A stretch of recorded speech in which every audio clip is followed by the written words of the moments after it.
IBomma Ravi custody వాటితో ముగినుంది. ఐబొమ్మ రవిని cyber crime పోలీసులు విచారిస్తున్నారు.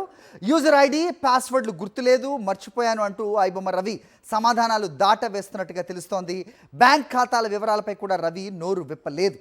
అయితే రవి విదేశీ అకౌంట్స్పై కూపీలాగే పనిలో పోలీసులు ఉన్నారు. స్వయంగా రవిని విచారించారు సిపి సజ్జనార్.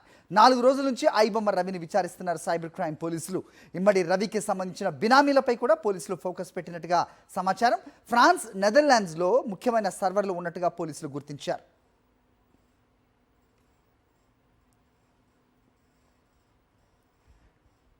రైట్, ఇదే అంశానికి సంబంధించి మరిన్ని అప్డేట్స్ మా కరెస్పాండెంట్ రవిచంద్ర ఇస్తారు. రవిచంద్ర, చెప్పండి. రెండు పరస్పర విరుద్ధమైన ప్రకటనలు మనం చూస్తున్నాం. వీటికి అన్నిటికి కూడా సర్వర్లు ఏది ఉపయోగించలేదు అనేది ఒకటి వినిపిస్తోంది. ఆ క్లౌడ్లో ఏదైతే ఉందో అక్కడే దీని అంతా కూడా భద్రపరిచారు. దానికి సెక్యూర్డ్గా ఇంకో క్లౌడ్ యాప్ని కూడా వీళ్ళు డెవలప్ చేశారు అనేది మనకి ఇంతకు ముందు తెలిసిన అంశం. ప్రస్తుతం నెదర్లాండ్స్లో ఒక సర్వర్ని గుర్తించినట్టుగా కూడా సమాచారం అందుతోంది. క్లారిటీ ఎప్పటికొచ్చే అవకాశం ఉంటుంది? ఏంటి మీదకి ఇన్పుట్స్?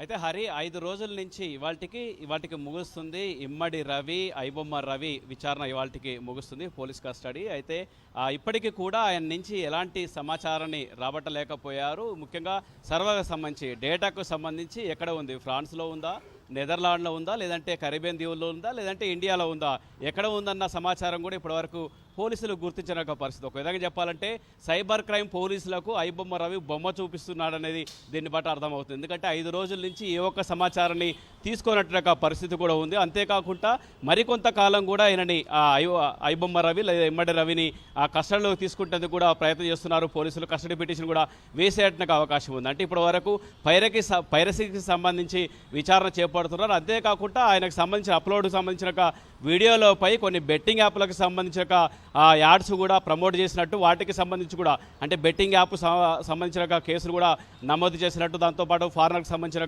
కొన్ని కేసులు నమోదు చేసి ఆ కేసులకు సంబంధించి కూడా ఆయన మరోసారి కూడా కస్టడీలోకి తీసుకున్నట్టుగా అవకాశం ఉంది. 5 రోజుల నుంచి విచారణ చేపడుతున్నారు. ఇప్పటికీ హైదరాబాదు పోలీస్ కమిషనర్ సజ్జనార్ కూడా స్వయంగా విచారణ చేపట్టారు. 5 రోజుల నుంచి విచారణ చేపడుతున్నప్పటికీ ఎప్పటికీ కూడా పాస్వర్డ్లు కావచ్చు, ఏ ఒక్క విషయం కావచ్చు, నాకు తెలియదు, గుర్తులేదు, మర్చిపోయాను, అది ఎక్కడ ఉందో తెలియదని కూడా చెప్తున్నారు. దీంతో ఈ విధంగా పోలీసులకు కూడా బొమ్మ చూపిస్తున్నాడు ఐబొమ్మ రవి అని చెప్పుకోవచ్చు. మొత్తానికి మాత్రం మరోసారి కూడా కస్టడీ తీసుకున్నట్టుగా అవకాశాలు కనిపిస్తున్నాయి. ఇవాళతోటి ఈ విచారణ ముగుస్తుంది. దానికి సంబంధించి ఇంకా విచారణ కూడా కొనసాగేట అవకాశాలు ఉన్నాయి. మొత్తానికి ఇప్పటివరకు పోలీసులు సమాచారం సేకరించింది ఏమీ లేదని చెప్పుకోవచ్చు. అంతేకాకుండా ఐబొమ్మ రవికి ఎవరు సహకరించారన్న కోణంలో కూడా విచారణ చేపడితే ఆయన మాత్రం నాకెవరూ సహకరించదని కూడా చెప్తున్నారు. అంతేకాకుండా ఈయన ఆస్తులకు సంబంధించి, అంతేకాకుండా ఈయనకు సంబంధించిన పదుల సంఖ్యలో వివిధ బ్యాంకులకు సంబంధించిన క్రెడిట్ కార్డులు, డెబిట్ కార్డులు ఉన్నాయి. వాటికి సంబంధించి కూడా విచారణ చేపడుతున్నారు. హరి. All right Ravichandra.